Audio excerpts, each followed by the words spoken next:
Well, folks, welcome to one more edition of Politics and Run. I'm Egberto Willis, your host. Thank you so kindly for being a part of the show. We are going to have a great show for you today. And for those of you who missed us at 3, we had a great half a show at 6 o'clock. You guys are some wonderful people, whether you came by or not.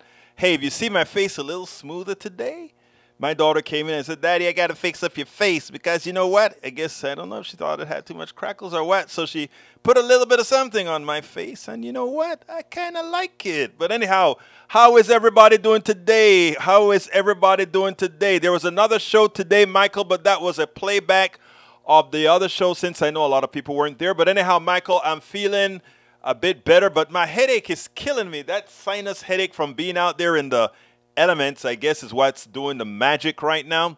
But then other than that, you know, they prescribed another blood pressure pill. My blood pressure is not where it should be, but it's getting back where it should be slowly, you know. But it was almost catastrophic yesterday.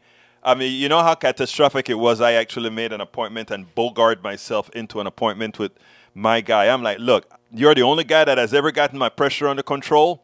His name is Tejas Mehta, the only person that has been able to control my blood pressure. So I'm coming back to you to take care of my pressure, my brother. So make sure to get it done. So he prescribed another medicine, and it looks like it has started working. So I'm feeling a lot better about the pressure, that is. My teeth still hurts, but I'm not going to give those thugs $5,000, or actually it would have been my part $2,500 for one root canal when I may actually need more than one root canal. Let the antibiotics do its job and later on find a dentist who would actually then patch me up. Folks, we have a system that is based not on need, based not on what should be done to make things better. I'll tell you a quick story before I get into reading Michael's stuff and saluting all of you. I go to see my doctor yesterday, and I'm in the room, and we're talking, and I started, you know, I ask everybody everything. I think I like to get knowledge from the crowd, right? Crowdsource stuff. So I asked this person that works there, hey, have you ever had a root canal? Yeah, it costs a lot. You know what she said? She said, I go to Mexico for my root canals. It's ridiculous here. I go to Mexico, $350, get a darn good root canal all over, and guess what? It gets done. I know Michael says it gets a lot worse. Yes, I know, Michael. Trust me. I know my brother. I'm plain. Let me tell you, I had it once before and used antibiotics about 6 months ago, I guess it was, and it came back at another teeth, which means I probably have 2 or 3 cavities that I need to get fixed so that it doesn't get down to the roots. But, you know, anyhow. I hear you, and look, thank you for the advice, Michael. I really appreciate you giving the advice. All right, welcome aboard to all our great people. E2247, welcome aboard. Alistair Waters, welcome aboard. Michael Rodden, welcome aboard. We have also with us Bridge MCP. We'll actually have a surprise for you guys with Bridge MCP a little bit later. I want to get a few more people on before I spring it on you. But anyhow, let's see what else we got here. What else we got here? Who else is here? Bridge is here. Bear with me. I'm working with a deep headache. Deep headache. Yes, it's bad. Peggy Lopez is in the house.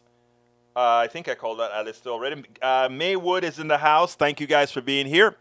Anyhow, let's get busy. Rolling Stone from Michael Rudden. Rolling Stone and the Daily Beast. QAnon adult dad killed by cops after shooting wife, daughter. This is out of control.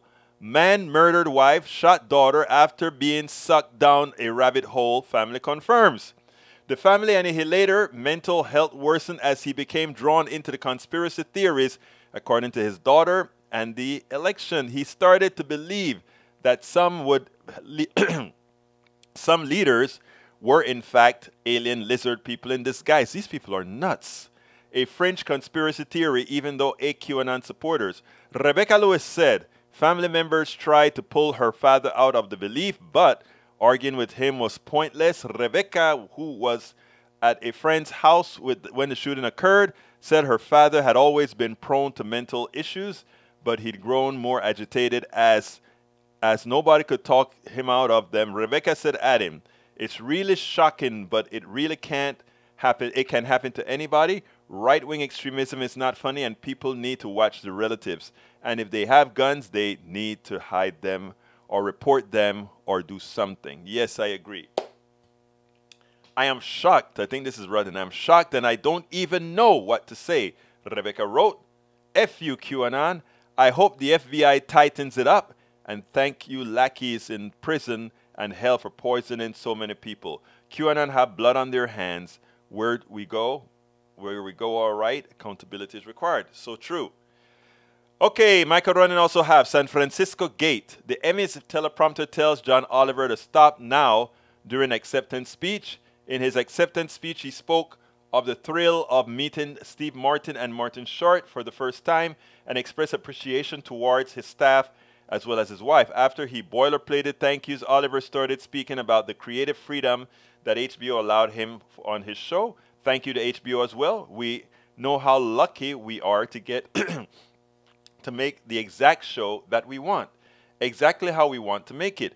Whether that's making a Korean subway drama or a blackmailing Congress over data brokers or staging an electorate cabbage wedding, we know how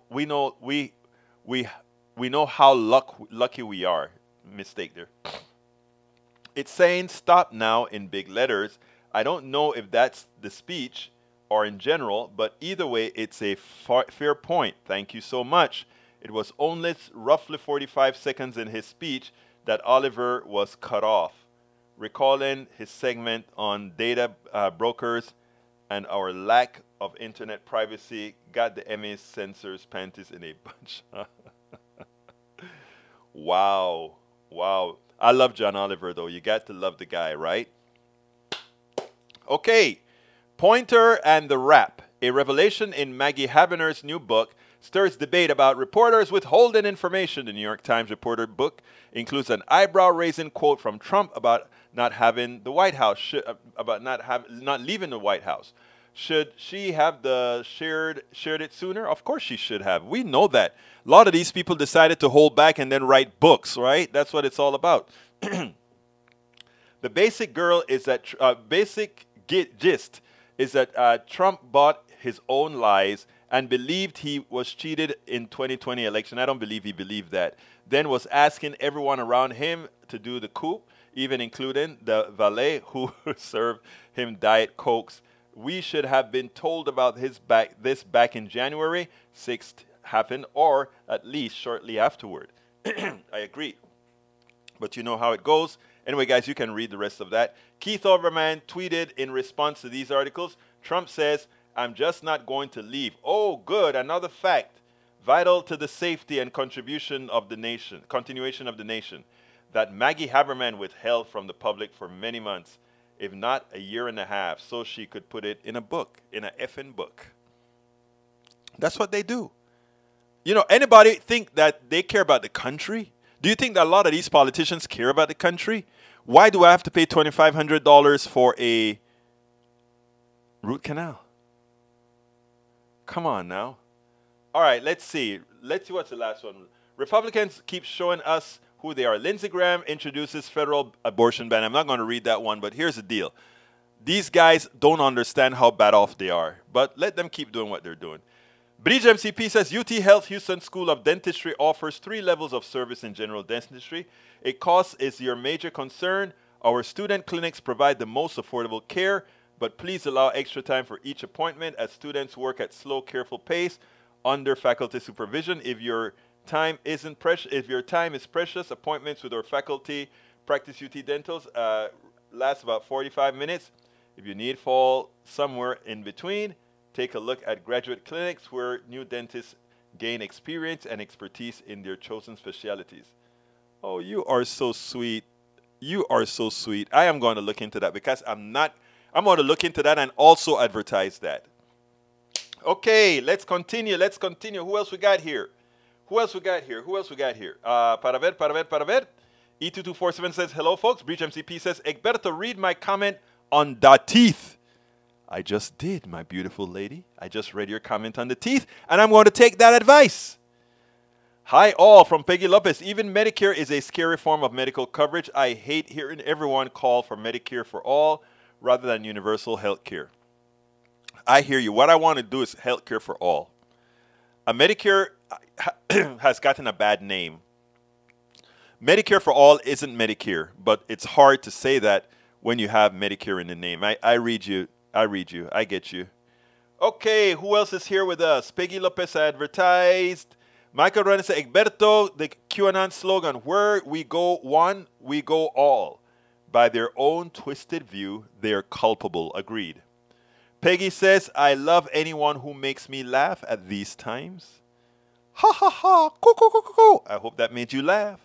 Then you love me. All right. Michael Ronan says, I am angry about Maggie Habermorn, journalist, holding back vital information, but I still have to be measured. The crime of nearly destroying our nation is worse than delaying revealing the planning to the crime. Okay. Roberto Luis está en la casa, dice, saludos, mi gente. Politics done right. Welcome aboard, my brother. Roberto Luis de Panama. Hey, Roberto. Las exclusas de Gatún. What's going on? The locks in Gatún. We are from both, Roberto and I are from the Atlantic side of Panama, called Colon. And the Gatún Lakes is in that province. And they're leaking, or I don't know if they're leaking, they're dumping water. All kind of crap's happening. That's a very dangerous thing. I have everybody from Panama, they're sending me the pictures and the videos, Lou. Amazing. I think I got one from you too. Either you or from Tia Betty. Okay. Egberto, why Willie's laughing at this? Should have had Ashley fix my face today. Ha ha ha ha. Hey, beautiful. If you were here, Ashley would love to do it. Ashley can do some good stuff with my face, you know? What can I say? Peggy Lopez said, Egberto, hope that there never is a question that I love you. Oh, and I love you too. You're so sweet. My pink here, beautiful lady. All right. Let's see. The first thing I want to bring to you guys, right, is a special. Well, no, I'm Breach. You still have to wait some more. I gotta play this first. And you know what? Foolish me. While Ashley is making up my face, instead of me going to the PDR and getting Ali Velshi ready, and also getting this interviews. Let me go to my interviews folder. Interviews folder and getting Troy ready. I want you to listen to Troy. I was impressed with this guy. He spent 25 years in jail. You need some sinus medicine. Yes, I do. But every one of these medications, Bridge, causes blood pressure to go up. And right now I'm counting every millimeter of mercury. Anyhow, let's go with Troy Williams. I want you to listen to this interview I did at Netroots. He was in jail for 25 years. And instead of coming out feeling, all messed up, he decided to do something positive. Listen to this interview. Welcome to yet another edition of Politics Done Right, streaming directly from Netroots in Pittsburgh, Pennsylvania. I'm here today with Troy Williams. Troy, absolutely. Thank you so kindly for spending some time with us. Troy, let's start with the negative, okay, and then we're going to move on from there. Absolutely. You were incarcerated for 25 years? I was incarcerated 25 years of my life for participating in a takeover robbery of a computer parts company in California. I grew up in California, gangbanging in that whole world, and growing up in that life, I did what gangbangers do. Let me first tell you, what I wanted to, I asked you, I saw your badge where it says restorative media. Right. What you told me is that the impression that the media gives us about the incarcerated and the lives of the people being incarcerated is all wrong. What is it that you're bringing that you want to make folks aware of? Well, I think it's about narrative control, right? It's about us having control over the narratives that are told and spoken about us, right? Oftentimes you'll see media companies go into a setting and they'll tell this negative story from an outside perspective, right? They'll use fear-mongering techniques, which actually cause more divisiveness than anything. And So back in the day, these media companies would come in and they would, like places like Lockup, even National Geographic came in and they did this whole story about Scott Peterson, and they were going around asking people what would they do if they caught Scott Peterson on the yard. So it's always some outside journalists coming in looking for the sensationalized story that is going to give people shock value. But what they don't do is they don't go in and they're not talking to the father who is actually remorseful for what he's done, who actually like sees the outcome of what his behavior has done to his community and to even to his own family, right? So those narratives, those stories aren't told, and we're led to believe that everybody in prison, one, are there because they deserve to be, and two, that are like, there are so many people who are in prison who are actually not guilty for the crime that they were incarcerated for. And there are also a lot of people who have been in prison for crimes that probably should not have been labeled criminal in the first place. And we can tell that nowadays when somebody who is in jail for 20 years for stealing a CD player, right? $40 CD player, and you take 20 years of this person's life. One of the things we also have been doing lately is challenging this whole narrative around removing the involuntary servitude clause from the Constitution and the effects of that, right? And you would, it may be hard pressed for some people to believe, and for some of us it's like it's the same as what it was, but people were making the same arguments as they made in 1863 to keep the exception to slavery clause alive in this country and in the state of California. I think what you're really talking about, and tell me if I'm right, is that many jails, many prisons, they actually rent out the services of their imprisoned people. Absolutely. At a very reduced cost, almost at slave labor type. Almost like we complain about sweatshops in China, but we're not looking at the sweatshops operating behind the walls of prisons. People, your audience will never guess what my job was the last 8 years of my incarceration. I guarantee nobody in your audience will guess. I can't guess. What was your job? My job the last 8 years of my incarceration was I worked as a video technician. I was the programmer for San Quentin Television's closed circuit system, and we produced, not only did we program the television stations inside the prison, but we also produced stories, radio and video stories inside the prison. And I got paid a whopping 37 cents an hour to do so, right? And they made profits off of the Of course, the institution. So the people inside the prison, we've all heard, I'm assuming, that about firefighters. Right. You know, we don't understand that there's video technicians, there's librarians, there's electricians, there's plumbers. Like any job that you can conceivably think of that is needed in the community is needed behind the walls of a prison.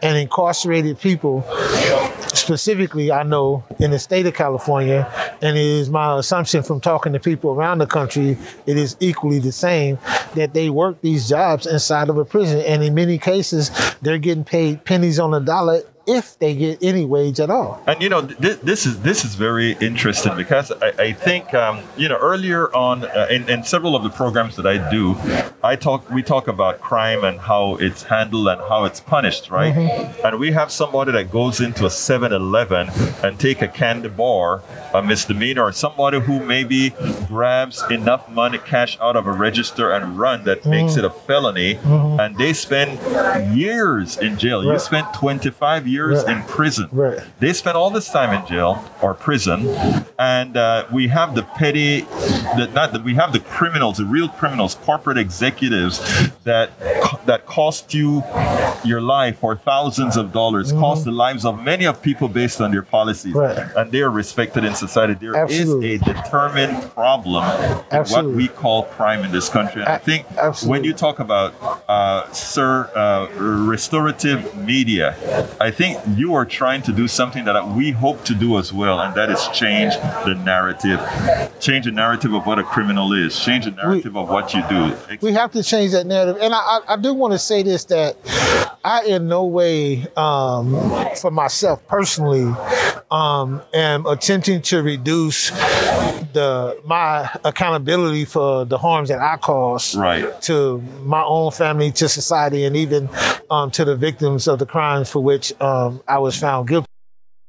So it's not. I'm not saying that. I want to cut you there because that is the reason I wanted to speak to you, because that's one of the first things that you told me. I am not trying to say I'm not guilty of what I've done, or I'm not taking accountability for what I've done. But remember, there are others. There's other factors. There's a lot of other factors. And I always ask this question to people: how do you think a little boy who has so much reverence for life that he wouldn't even step on an ant, how did that little boy go from that to being a gun-toting, gang-banging felon willing to put a gun to somebody's head? What happened in that child's life? So even if you can't sympathize or empathize with the gray-bearded dude sitting in front of on your show now, perhaps you can identify with the little boy in your neighborhood that is still going through stuff or going through things right now. And because of what he's going through, because resources are not there for him, what is he going to become? What opportunities are going to be there for him? And then when a person goes to prison, they're in prison for all of these years, forced into a slave labor without proper compensation, and he's released and then told good luck, when he could have spent the last 8 years of my incarceration with me working as a video technician. I could have been contributing to my family. I could have been contributing to taxes. I could have had something set up for myself so that when I came home, I wouldn't have to struggle. And most people I'm thankful that I had the resources and the wherewithal to build what I've been able to accomplish for myself. But a lot of people don't have that. Right. And so if they don't have that, what are you leaving them with? If you mind me asking, what resources were you able to? I mean, I do understand that most people that leave prison, they're just thrown out there, and then there are a lot of people who won't hire people who have records or who've been in prison. Won't hire. So it's a double-edged sword, exactly. Right? You want them to stay on the level, you want them to stay straight, but at the same time, they're not being offered the opportunity to move on. How were you able to do it? Because right now you have a company that's called Restorative. At Restorative Media, I had help. I had assistance. I'm not somebody who would sit up and say, "Oh, I did it all by myself." No, I had a strong support group, and I learned from the elders around me when I was incarcerated how to build a strong support network for myself when I came home. So I had a lot of people who invested in me, and invested knowledge in me. From the first guy, I learned the truth about my history from a black man on the prison tier, and so I had people who invested in me. And when I came home, one of the strongest things that was taught to me was how to build myself a support network, and I was able to build a support network who believed enough in me to support the work that I wanted to do. And I invested in myself. Well, that is great. In some countries, I think the Nordic countries, going to jail isn't going behind bars. Going to jail is really how to re-educate somebody, how to rehabilitate somebody, how to look at the humanity in people, irrespective of. And again, these are places where they have good social safety nets to ensure that nobody falls through the cracks.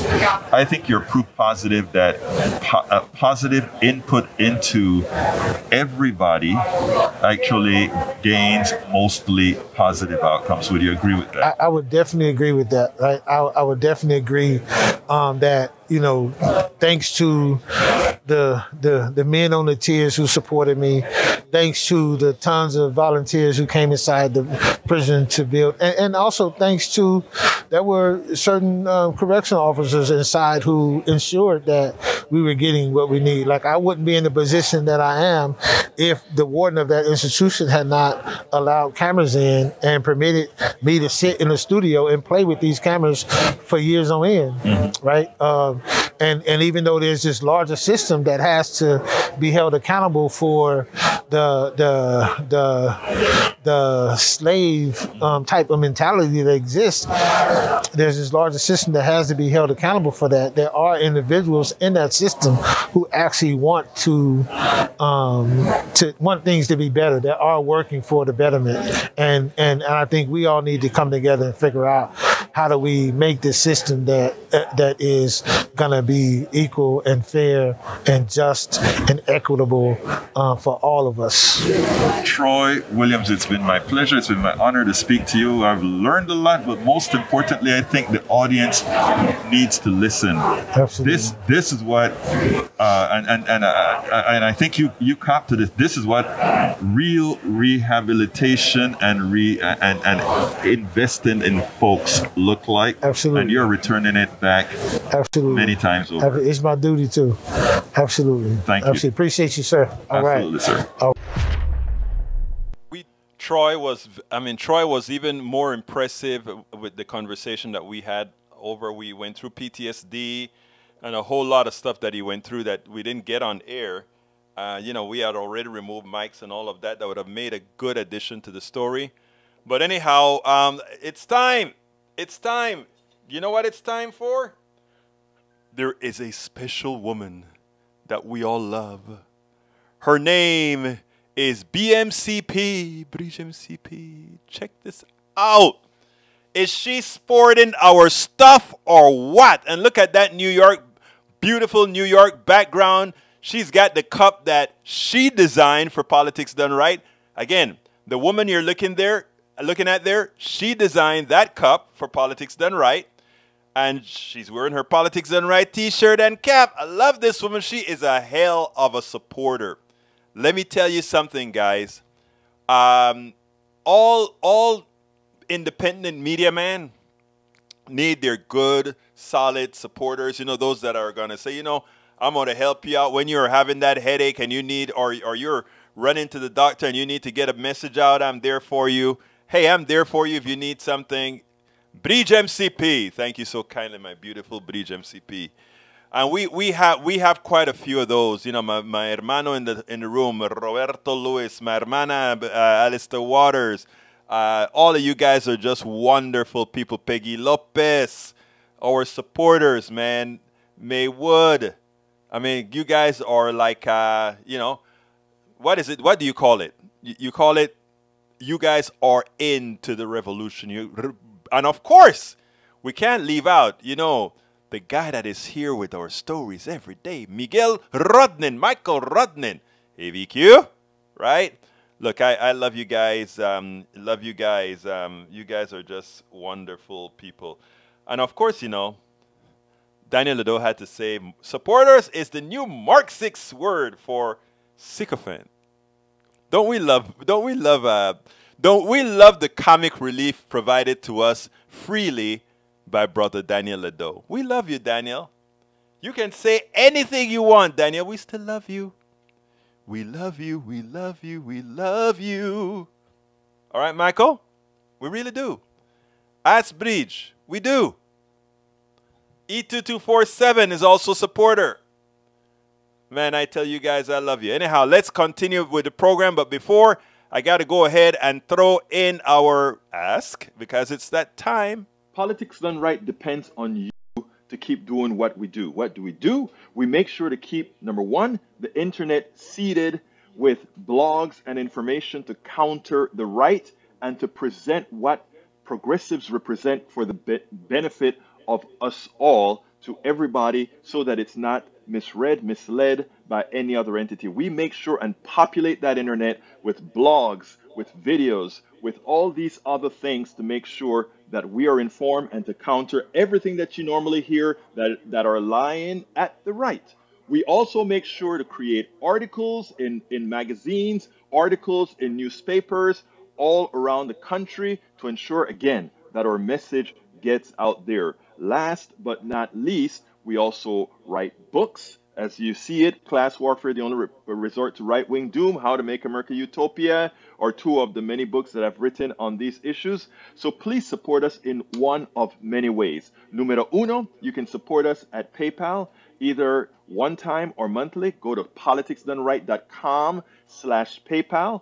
You can support us on Patreon. That is politicsdoneright.com/Patreon. Patreon is spelled Patreon. You can support us by becoming a part of our YouTube channel, going to politicsdoneright.com/YouTube, or you can support us in many other forms that you can find at politicsdoneright.com/support. Be sure to visit our store, politicsdoneright.com/store, and get our books at politicsdoneright.com/books. Hey, I didn't see brother Bruce Pollard in the house.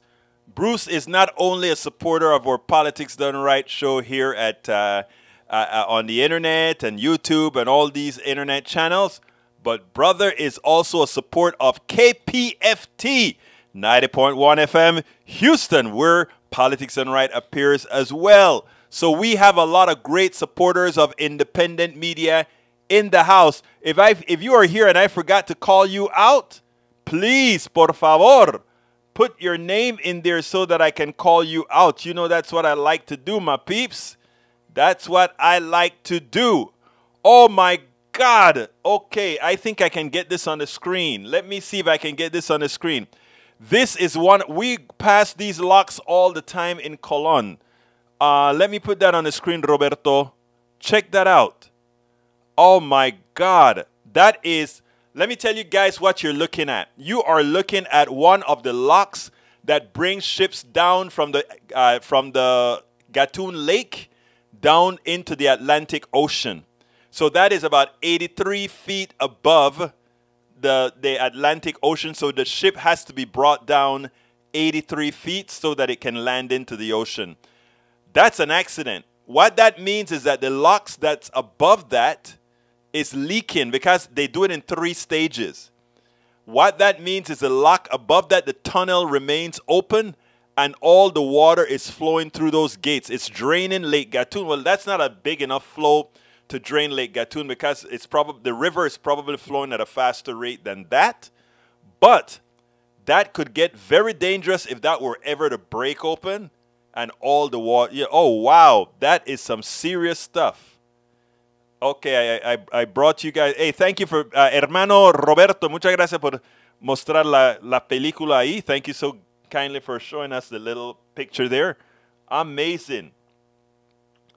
All right, here's what Daniel has to say about my professions of love, okay? He says, your professions of loves are juvenile. Will you suffer for me? Will you, and I mean you personally, degrade your quality of life for my benefit? Love absent acceptance of personal suffering is hollow and manipulative. But keep saying it. Okay, I can answer that right away. I have already suffered for you, Daniel Ledo. I have already given up much of self for you, Daniel Ledo. That's a fact. The work that I do, the work that many of those who support me that many of them, they are, what they're doing can only be a profession of love, a profession of love to you, brother. Because anybody who is, to be blunt, as obnoxious, as hateful in the words that you put out there, and we still support the policies and work for the policies that support all Americans. Yes, we love you, brother. Michael Egberto, how many hours per day do you spend towards putting together your show on the daily? Oh, too many, man. But I work 16 hours a day. But it's not only the show, Mr. Rudnin. It's also the other things that I do. Like I write for Medium, I write for Daily Kos. I write. A lot of them are duplicated, but I write for a lot of other things. And and I also am on the national board for the Pacifica Network, which we meet too damn often, to tell you the truth. And I'm on the board for the local. Okay, look, thank you very much for saying that, Rudnan. I appreciate. I really appreciate you for saying that, Rudnan. I really do. I really do. And I didn't roll my R's this time when I said Rudnan. I love to roll my R's for your name. It just makes it sound like, ooh, Rudnan. Peggy Lopez says, I have already suffered for you, Daniel. I have spent the post 65 years of my life making choices in my life to allow others, including you, Daniel, to live in peace. Thank you very much, my hero, Peggy Lopez. Alistair Waters says, many thanks for doing all you do and being who you are, Brother Egberto Willis. Sister, let me tell you something. It's not me. It's us. And that's the one thing I've learned over the years. It is us, right? And you know, you have to have a special kind of character that when you get the attacks and the downing, and I think what happens with Daniel is he deep inside, he doesn't yet understand what love is for the fellow man, for the fellow human. And he's in a sect that prevents them from understanding that one can really, really care about humanity. And it doesn't always have to be individualism or self. Okay? It really, really doesn't have to be. Okay. The man love... Listen to Mr. Eric Hayes. Eric just trying to get on the right-wing bandwagon. It's not going to work, Eric. Don't forget, I know you and you're a nice guy. All right, let's continue. Let's continue with the show. I want to put our girl back. Sorry, our woman back on the screen. Every now and then you get that thing. You put your foot in your mouth, and when I'm talking to some friends, I'll say, "Hey, girl," or whatever, and then given that we're in a certain time now, I'll back up and I'll say, "Oh, I'm sorry, woman," and they're like, "Egberto, you can call us anything. Come on, you're Egberto." But and I know it's the same with my woman here. All right, there is Alistair Water again. Not Alistair Waters. There's Bridge MCP sporting the hat, sporting the T-shirt, and sporting the cup she designed herself. Yoo-hoo! All right, we're going with our other video, and this one I was a little bit irate, sort of in character. Check this out. We'll take it on the other side. The coverage of the Queen has gone above and beyond. Yes, you can tear me up for saying, "Oh, what's wrong with you? The woman was a good..." Look, let me tell you something, folks, all right? Well, I tell you what. Let's go ahead and listen to what Ali Velshi has to say. I mean, he schooled many on colonialism, and then I have a few words that I want to talk about. Because I tell you something. I am very upset at this grand daily coverage, using up a lot of time that should be placed on educating us on what's going on in the economy and much more. But we're dedicating it to a funeral for, again, I don't want to be insensitive, but yes, the Queen died. Yes, the Queen outwardly presented a positive attitude, but let's understand what monarchy represent and what it represents to a lot of us, to my ancestors, what it represents to the Jamaicans, the Trinidadians, all the folks from the West Indies were my genesis, which is my genesis. So let's go ahead and listen to Ali Velshi, and then we'll move on. How about we talk a little more about colonialism? The first Elizabethan era ended when Queen Elizabeth I died in 1603. Her 45-year reign was, quote, a golden age, though I guess that kind of depends on your perspective, which marked England's emergence as an ambitious and ruthless global power. Elizabeth I heavily encouraged privateering, granting charters or trading and exploration rights to private companies, which paved the way for an intercontinental empire. It was she who gave Walter Raleigh permission to set up a small colony on Roanoke Island, Britain's first foray into the colonization of America. Now, centuries later, the second Elizabethan era has just ended with the death of Queen Elizabeth II. The two reigns invite easy comparison, and they are tethered by their unique positions in the timeline of British colonialism, the beginning and the beginning of the end. In the 1920s, the British Empire was at its zenith, ruling and controlling the natural resources and economic output of around a quarter of the world's entire population, about 413 million people at the time. All of these countries in red were controlled by the British Empire. You can see Canada, Australia, India, Ireland, much of Africa, just to name a few of the countries. To quote an often used phrase throughout the 18th and 20th centuries, the sun never sets on the British Empire. It literally meant that it was daylight somewhere around the globe in a place that Britain controlled. But nightfall for the empire was on the horizon by the time Elizabeth became queen, and it was ushered in by the colonized, not by the colonizer. In 1947, a few months after Queen Elizabeth II's 21st birthday, but 5 years before she became the monarch, Britain would lose one of its most crucial imperial possessions, India, and the newly partitioned Pakistan. For more than a century, Britain had exploited local rulers, workers, and resources in India, flooding the British economy with cotton and cash. India not only paved the way for Britain's massive global rise, but funded the continued progress of the Industrial Revolution. Remnants of colonialism in India continue in the conflict between India and Pakistan and India's continued colonization of Kashmir. And I don't need to make a metaphor here. The 105 Kohinoor diamond, which sits in one of the 3 royal consort crowns, is a spoil of war from India. As countless sought and achieved independence from England, many became members of the British Commonwealth, which was formed in 1949. Upon her death, Queen Elizabeth II remained the head of state of 15 Commonwealth nations who chose her as their head of state. 36 of those countries are now republics without a royal head of state. 5 have their own monarchs. While the Commonwealth is a clear vestige of colonialism, initially conceived as a consortium of white settler colonies like South Africa at the time, the Commonwealth was a vehicle to preserve Britain's global influence at a time when decolonization was getting more popular around the world. But really, it positioned Britain at the head of a massive school, teaching the former colonists how to behave and how to, in theory, self-govern. Through the lens of history, it's now often seen as patronizing, sometimes racist, including during the 12 years that apartheid South Africa was a member, and it's generally a superfluous thing and probably a waste of money. By the mid-1970s, the British Empire was reduced to little pockets around the world. When Hong Kong was transferred to China in 1997, the then Prince of Wales called it, quote, the end of empire. That prince is now King Charles III.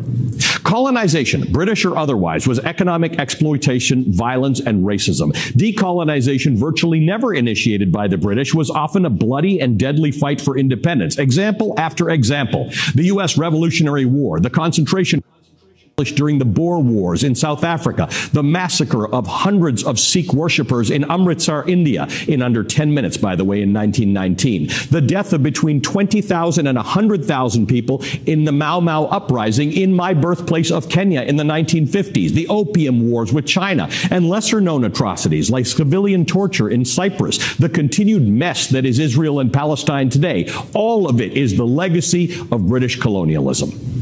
Queen Elizabeth was widely respected and admired. But if you're having mixed feelings about the mourning of the Queen and the institution she represented for so many decades, that's valid, and you're not alone.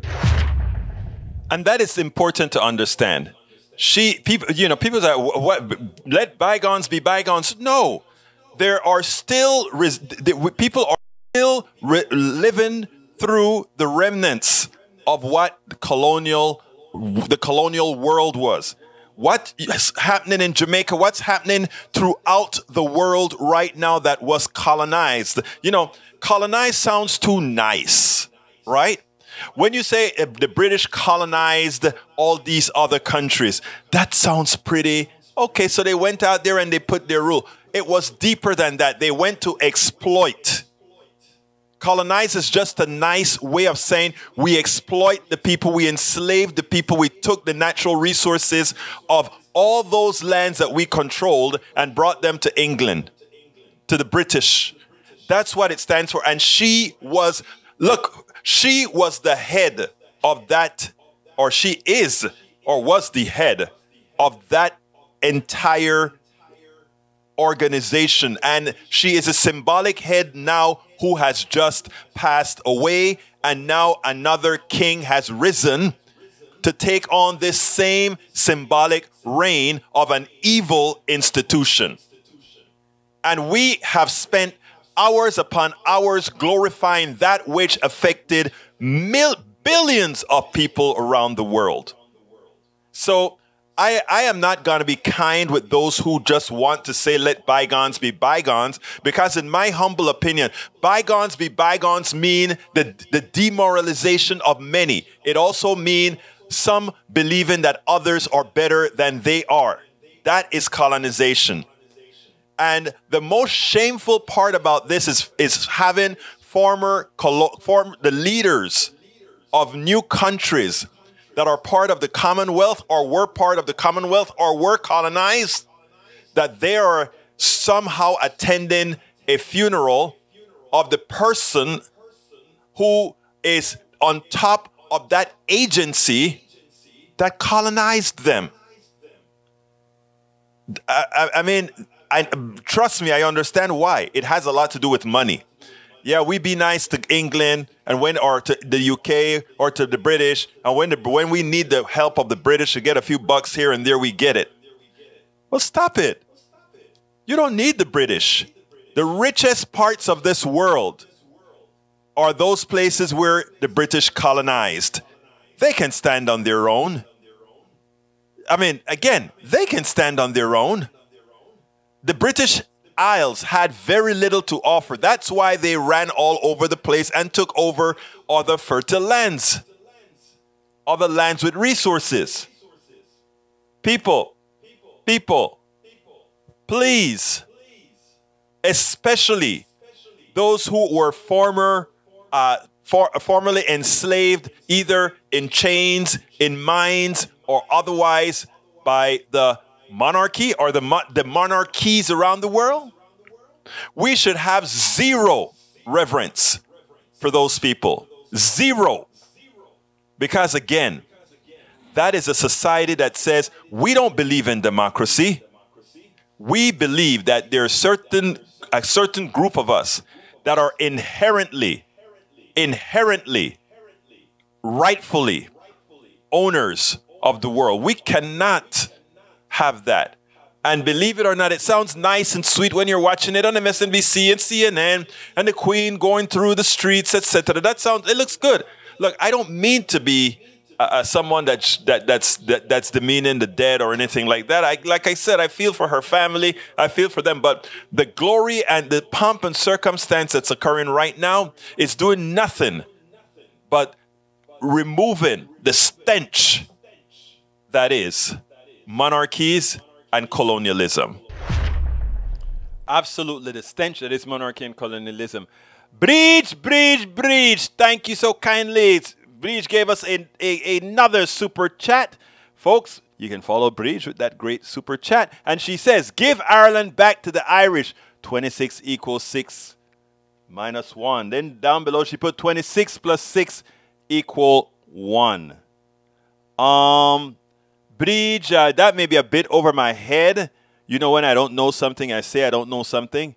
Explain the numbers for me. But while you're explaining the numbers for me, Brother Rudnin came up with a great chart. Check this out. These are all the nations colonized by England. We have Canada, United States. We have Jamaica. We have, that looks like Belize. That looks like, well, I don't know the flag of all these guys here, but we know it's all those British Isles there. There's also British Guyana right down there. Let's see what else we got here on this hemisphere. But then look at Africa. Look at Asia. Look, my God, look at all of that. One little country controlling all of that because they were belligerent, because they decided they had no problem killing others. And then who are the savages again? I used to love to watch, you know, it's always a point of view, right? England would go into a place like, let's say, the United States and look at the natives, kill them off, and call them savages. In other words, the ones who kill them off call those who were killed savages. It's always who writes the history, right? It is just like how, you know, people of color are treated in this country, right? The slave owners used to skin these folks alive, cut balls off, do all these kinds of things. And who are the violent ones again? Who was violent? The slave masters? I don't know. It's always who writes the story, who reveals the story, right? Anyway, so let me scroll because so that people can actually see everything that Rudnin actually put out there, because I thought that was a great map that he put out there. And then, of course, you know, it seems like he's also a Trekkie because he went ahead and put this one out here. Where's the Trekkie one? There we go. Spock! Logic clearly dictates that the needs of the many outweigh the needs of the few, and that goes without saying, right? That goes without saying. That goes without saying. Anyhow, folks, anyhow, what time is it? 50, what? Oh, 53. This time flies. Bree says, Egberto Willis, 32 countries, 26 free, 6 enslaved, 26 plus 6 equal. Muchísimas gracias, corazón, por decirme eso. Let's say, Brit says, let's talk solution, register and vote. You just spoke the solution, brother. Listen to Bruce Pollard, register and vote. And that is something I should say all of the times, register and vote. And also a solution is, please stop following and watching the processions for the Queen on TV. When they see the ratings start to drop, they'll do less and less of it each time. But as long as people are watching, you know, I had my TV on and it was scrolling. I said, wait a minute. Get away. I'm going to turn to the food channel. And that's what I did. Bruce also said, give money to the local food bank, which needs a lot of money. I absolutely agree. May, what does the left actually want? A government that prioritizes the needs of the people. More power to labor, including living wages, healthcare, and environmental protection. The right can only caricature these aspects. You know, but you know what's so funny? Hey, Bruce, Ashley's saluting you. She says, hi, Mr. Pollard.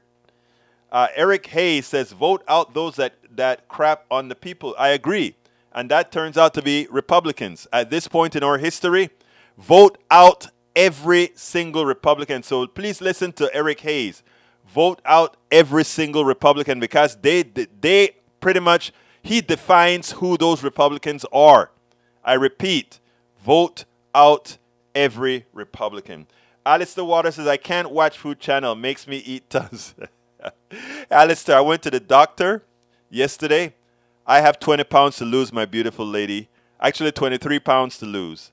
I have got to lose 23 pounds. That has an effect on my pressure as well. So let's hope I lose all that weight before it takes off. Eric A. says, no, Egberto, you got it backwards. But actually, no, Eric. You're an intelligent person. The people hurting the country right now are Republicans. That's not up for debate.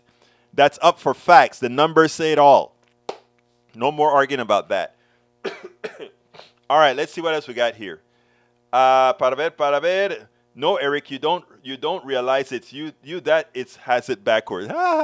Thank you, brother Rudnin. Anyway, let's see. We have 6. Something just pulled my neck. All right, let's see what else we have here before Nanette Bird Smith. Welcome, my beautiful Nanette. Hadn't seen you in here before. Listen to Daniel. Give Ireland back to the Celts. They're really nice and super awesome and not killing anyway. Oh Lord.